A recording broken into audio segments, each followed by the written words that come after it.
저는 지금도 그때 생각만 하면 손이 떨리고 가슴이 미어져요. 어떻게 그럴 수 있었을까? 어떻게 나를 그렇게 바보로 만들 수 있었나 싶습니다.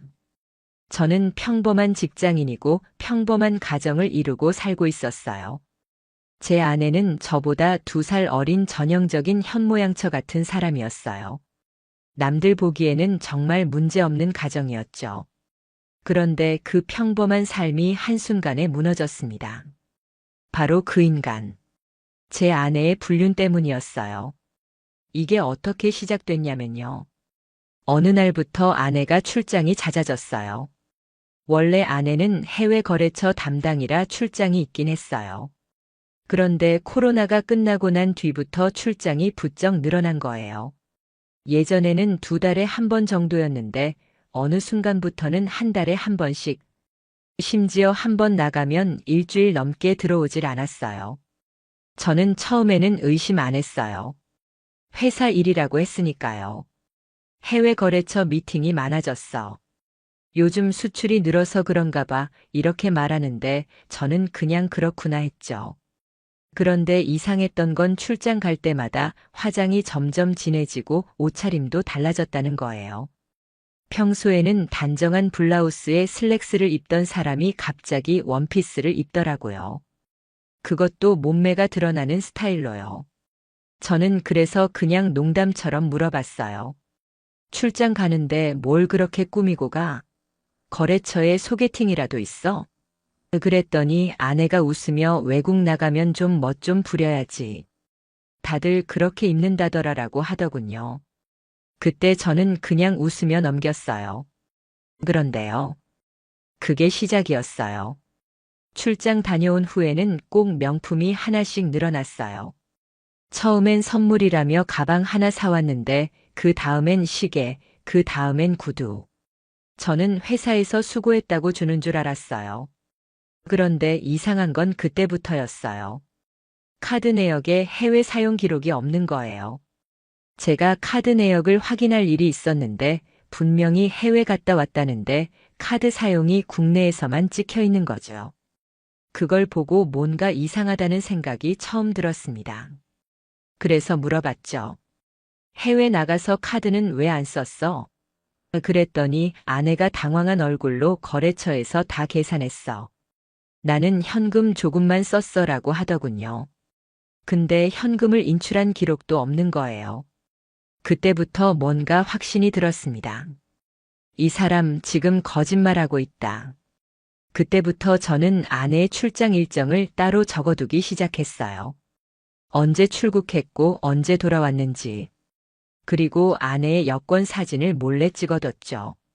어느 날 아내가 출장 갔다가 돌아오고 며칠 후에 여권을 확인했어요. 그런데 여권에 입출국 도장이 없는 거예요. 분명히 해외 출장 갔다고 했는데 도장이 없었습니다. 순간 머리가 하얘졌어요. 도대체 어디를 다녀온 걸까? 왜 여권에 도장이 없지? 그제야 저는 이게 정말 심각한 일이라는 걸 느꼈어요. 그래서 저는 결국 탐정을 썼습니다. 요즘은 출장 위치 추적해주는 서비스도 있더군요. 저는 아내가 다음 출장 간다고 할 때 탐정에게 연락해서 위치 추적을 부탁했어요. 그날도 아내는 똑같이 공항 가야 한다며 캐리어를 들고 나갔어요. 근데 그날 밤 탐정에게서 연락이 왔어요. 아내분 지금 인천공항 근처도 안 갔습니다. 오히려 서울 시내 호텔로 갔네요. 그 말 듣는 순간 저는 심장이 철렁 내려앉았어요. 저는 계속 위치를 체크했고 결국 아내가 체크인한 호텔이 어딘지 알게 됐죠. 거기는 서울 강남의 한 고급 호텔이었어요. 출장 간다던 사람이 왜 서울 시내 호텔에 있을까요? 저는 미칠 것 같았어요. 다음 날 저는 그 호텔로 갔어요. 그리고 로비에서 기다렸죠. 오전 10시쯤 낯익은 얼굴이 보였어요. 아내였습니다. 그리고 아내 옆에는 낯선 남자가 있었습니다. 키가 크고 젊어 보이는 남자. 둘은 호텔에서 나와 자연스럽게 택시에 올라탔어요. 저는 그 장면을 보고 손이 덜덜 떨렸어요. 그때의 심정은 정말 말로 할 수 없어요. 저는 핸드폰으로 사진을 찍으면서도 손이 너무 떨려서 제대로 찍히지도 않았습니다. 그 장면을 보는데 진짜 내 인생이 무너지는 것 같았어요. 저는 그날 저녁 집에 돌아왔어요. 아내는 마치 아무 일도 없었던 듯한 얼굴로 집에 있었어요. 출장 잘 다녀왔어 이렇게 말하는데 진짜 미쳐버리는 줄 알았습니다. 그 얼굴이 너무 역겹고 소름이 끼쳤어요. 어떻게 저렇게 뻔뻔할 수 있을까? 그날 밤 저는 잠도 못 자고 천장만 봤어요. 내가 뭘 그렇게 잘못했나? 내가 뭘 그렇게 부족했나? 그런 생각이 머리를 떠나지 않았어요.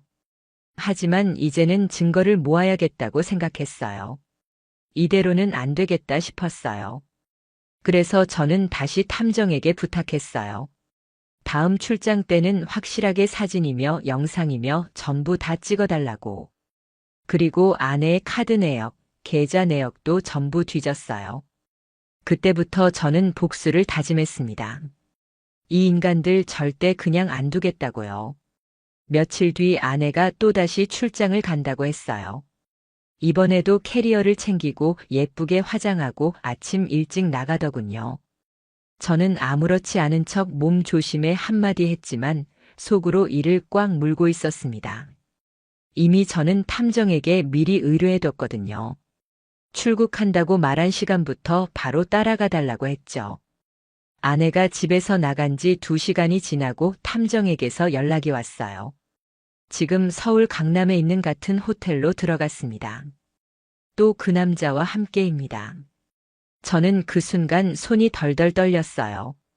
이제는 더 이상 상상도 아니고 의심도 아니었어요.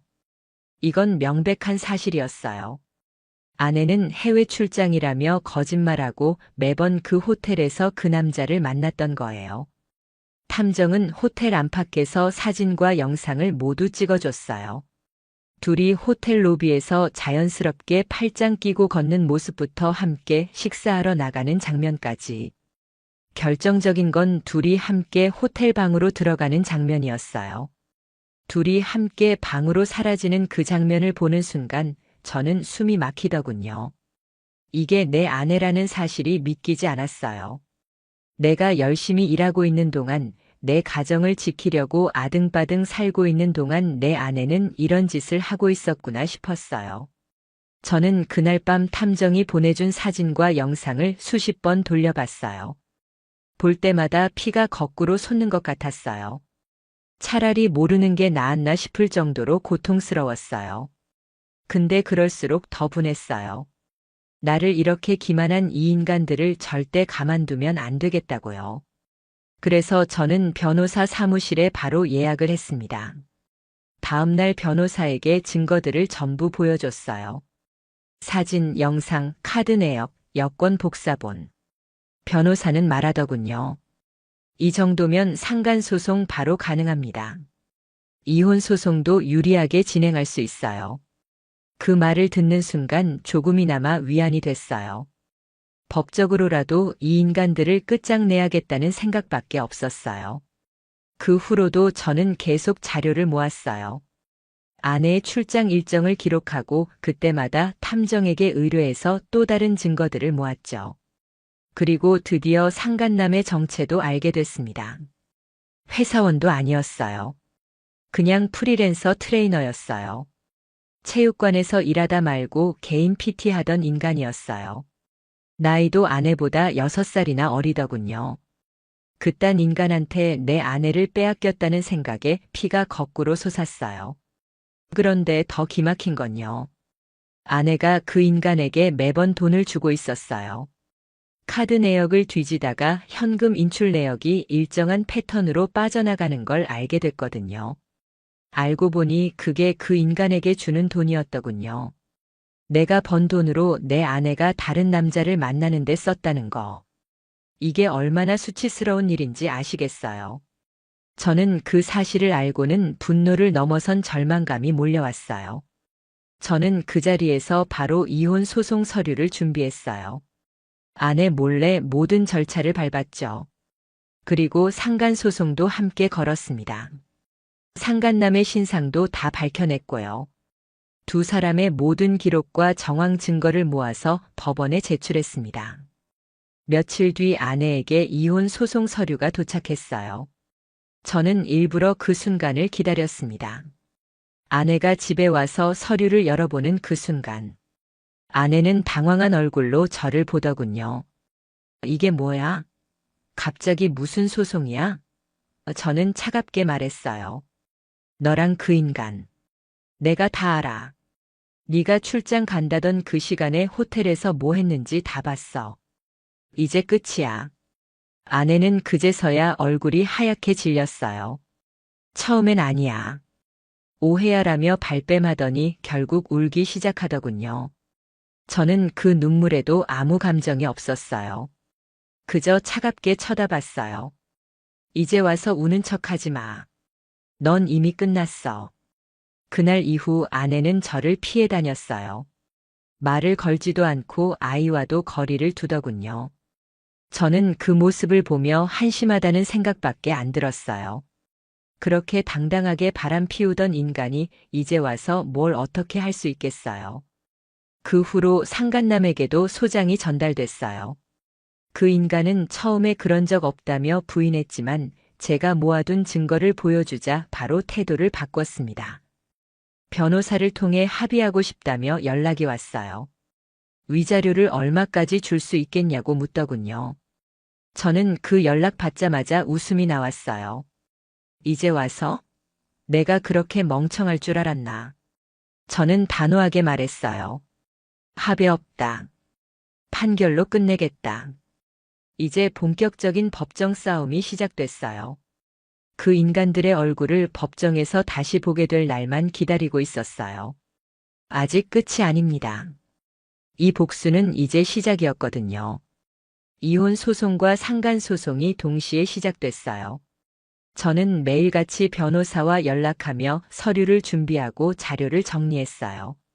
내 인생을 망쳐놓은 인간들이니까 하나라도 허투루 넘길 수 없었죠. 법원에 제출된 증거만 해도 사진, 영상, 카드 내역, 여권 출입국 도장 부재까지 빠짐없이 넣었습니다. 그리고 드디어 첫 번째 심리가 열렸어요. 법원에 도착한 그날 저는 손이 덜덜 떨렸어요. 하지만 절대 약한 모습 보이기 싫었어요. 법정 안에 들어갔더니 아내와 그 상간남이 나란히 앉아 있더군요. 얼굴이 얼마나 굳어 있던지 그 꼴이 참 한심했어요. 재판장이 증거를 확인하며 물었어요. 피고는 원고의 배우자와 지속적이고 부적절한 관계를 가졌습니까? 아내와 상간남 둘 다 고개를 숙이더군요. 변명할 것도 없이 증거가 명백하니까요. 영상, 사진, 위치 추적까지 다 있었으니까요. 상간남은 결국 변호사 시켜서 이렇게 말했어요. 순간의 실수였고 깊은 관계는 아니었습니다. 그 말 듣는 순간 법정에서 웃음이 터질 뻔했어요. 깊은 관계가 아니면 호텔을 수차례 드나들 이유가 뭐냐고요. 저는 판사 앞에서 차분하게 말했어요. 순간의 실수라면 왜 매번 같은 호텔에 같은 남자와 갔는지 설명해 보시죠. 아내는 계속 울더군요. 고개 숙인 채 엉엉 울기만 했어요. 하지만 저는 그 눈물에 아무런 감정도 안 들었어요. 그건 후회의 눈물이 아니라 들킨 게 억울한 눈물이었으니까요. 그때 재판장이 결론을 내렸어요. 본 법원은 제출된 증거와 피고들의 진술에 의거하여 혼인 파탄의 책임이 피고들에게 있음을 인정합니다. 상간남은 위자료로 3천만 원을 지급하고 이혼 또한 원고의 요구대로 판결합니다. 그 판결을 듣는 순간 저는 진짜 이겼구나 싶었어요. 억울함이 조금은 풀리는 느낌이었어요. 법원이 인정한 거잖아요. 이 가정을 망가뜨린 게 바로 그 인간들이라고요. 상간남은 그 자리에서 고개를 숙였고 아내는 계속 울기만 했어요. 그런데 끝이 아니었어요. 그 인간들이 그렇게 쉽게 끝낼 인간들이 아니었어요. 상간남은 판결 후에도 위자료를 바로 안 내더군요.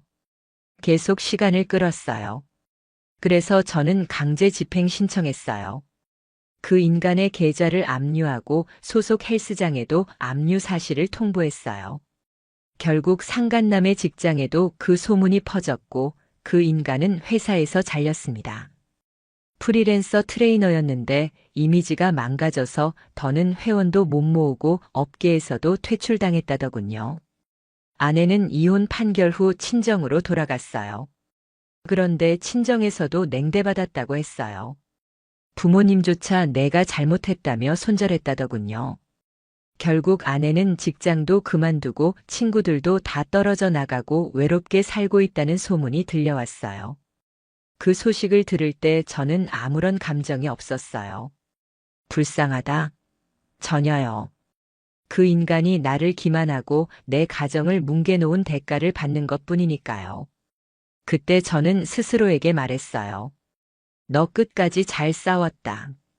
포기 안 했으니까 이겼다. 저는 그 이후로 아이와 함께 조용히 살았어요. 아이가 학교에서 밝게 지내는 모습을 볼 때마다 저는 그게 진짜 복수라고 생각했어요. 이 아이가 행복하게 크는 게 내가 받은 상처에 대한 가장 큰 보상이었으니까요. 그리고 저는 판결문을 액자에 넣어 보관하고 있어요. 그 안에는 이렇게 적혀 있었어요. 피고들은 혼인 파탄에 책임이 있으며 이에 따른 법적 책임을 명한다. 그 문구를 볼 때마다 저는 다시는 이런 인간들한테 속지 않겠다고 다짐합니다. 그리고 저는 오늘도 당당하게 살아가요. 내 삶을 다시 되찾았으니까요. 법적 판결이 내려지고 저는 그날 집에 돌아와 한참을 멍하니 앉아 있었어요. 이겼다. 그래, 분명히 제가 이겼어요. 근데 왜 마음이 이렇게 허전한지 모르겠더군요. 복수를 했고 정의를 실현했는데도 마음 한구석이 휑했어요. 그동안 참았던 분노와 억울함이 갑자기 터진 걸까요? 침대에 앉아 있는데 갑자기 눈물이 뚝 떨어지더군요. 너무 억울하고 내가 왜 이런 고통을 겪어야 했나 싶었어요. 저도 모르게 벽을 주먹으로 내리쳤어요. 손에서 피가 나더라고요. 근데도 아프다는 생각이 안 들었어요. 이건 내가 감당해야 할 고통이라고 스스로를 다그쳤어요. 그날 이후 저는 집에만 있기가 싫어 밖으로 나갔어요. 근처 공원을 걸었어요. 사람들은 다 평범한 일상을 사는 것 같은데 저만 세상에서 떨어져 있는 기분이었어요. 이게 진짜 내가 살던 세상이 맞나 싶었어요.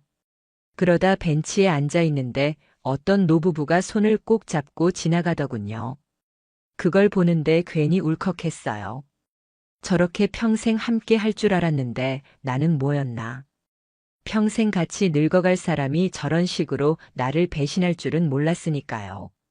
저는 그날 이후로 마음을 붙잡기 위해 기록을 남기기 시작했어요. 그날 있었던 일, 내가 느꼈던 감정, 아이와 있었던 일까지 전부요. 그렇게 글을 쓰다 보니 점점 마음이 정리되더군요. 아, 나는 억울하지만 그래도 싸웠고 끝까지 책임을 묻는데 성공했구나.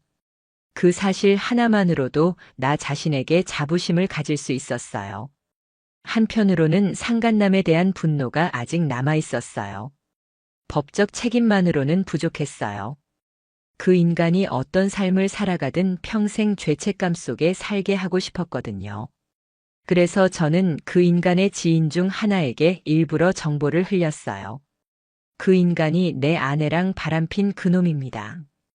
그랬더니 그 인간이 있던 모임에서도 소문이 퍼졌고 결국 그 인간은 인간관계에서도 완전히 고립됐다고 하더군요. 그 후 저는 아내의 친정에도 한번 전화를 했어요. 부모님께 이렇게 말했어요. 따님이 어떤 짓 했는지 다 알고 계시죠? 저는 법적 책임 다 묻고 끝냈으니 앞으로 그 사람 얘기는 절대 하지 마세요. 제 인생에 다시는 그 이름조차 듣고 싶지 않으니까요. 그쪽에서도 미안하다고 하더군요. 그런데 그 말이 전혀 위로가 안 됐어요. 죄송하다 한마디로 해결될 일이 아니었으니까요. 그리고 저는 아이에게 조금씩 사실을 알리기 시작했어요. 다 말하진 않았지만 엄마와 아빠가 왜 헤어질 수밖에 없었는지 아이가 커서 혼란스럽지 않게요. 아이도 눈치를 챘는지 묻더군요. 아빠, 엄마는 왜 이제 안 와? 저는 조심스럽게 대답했어요. 엄마는 잘못한 게 많아서 이제 아빠랑 같이 살 수 없게 된 거야. 그래도 넌 엄마 아빠 다 사랑해도 괜찮아. 아이는 그 말 듣고 고개를 끄덕이더군요. 그 모습 보는데 또 가슴이 찢어졌어요. 내가 이런 얘기를 왜 내 아이한테 해야 하나 싶었으니까요. 그래도 저는 마음을 다잡았어요. 내 아이만큼은 절대 이런 상처 안고 크지 않게 해야겠다고요. 그래서 더 많이 안아주고, 더 많이 놀아주고, 더 많이 사랑한다고 말했어요. 내가 사랑하는 사람이 이제 아이밖에 없다는 걸 절실히 깨달았거든요.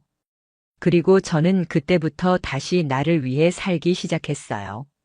운동도 시작하고 새로운 취미도 만들고 예전 친구들도 다시 만나기 시작했어요.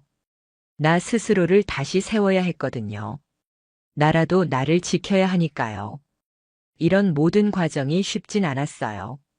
하루에도 수십 번씩 그 인간들 생각이 났고 그때마다 가슴이 미어졌어요. 그렇지만 저는 포기하지 않았어요. 여기서 무너지면 그 인간들한테 진 거니까요. 나는 이미 법으로 이겼고 인생에서도 이겨야 했어요. 그래서 저는 버텼고 결국 조금씩 다시 웃을 수 있게 됐어요. 시간이 더 흘렀어요. 법적 싸움도 끝났고 아내도 상간남도 더 이상 내 인생에 존재하지 않는 사람들이 되었어요. 그런데도 가끔 그때의 기억이 불쑥불쑥 떠오르더라고요. 길을 걷다가 호텔 간판이 보이면 그때 그 호텔 앞에 숨어서 떨리던 손이 기억나고요. 출장이라고 캐리어 끌고 나가던 아내의 뒷모습이 떠올라서 괜히 기분이 쓰라려졌어요. 그런데도 저는 하루하루 버텼어요. 시간이 지나면 괜찮아진다는데 그건 절대 거짓말이에요. 시간이 지나도 상처는 남아요. 다만 그 상처를 끌어안고 살아가는 법을 배워야 하더군요. 저는 그렇게 매일 하루를 버텼어요. 그리고 어느 순간 문득 이런 생각이 들었어요.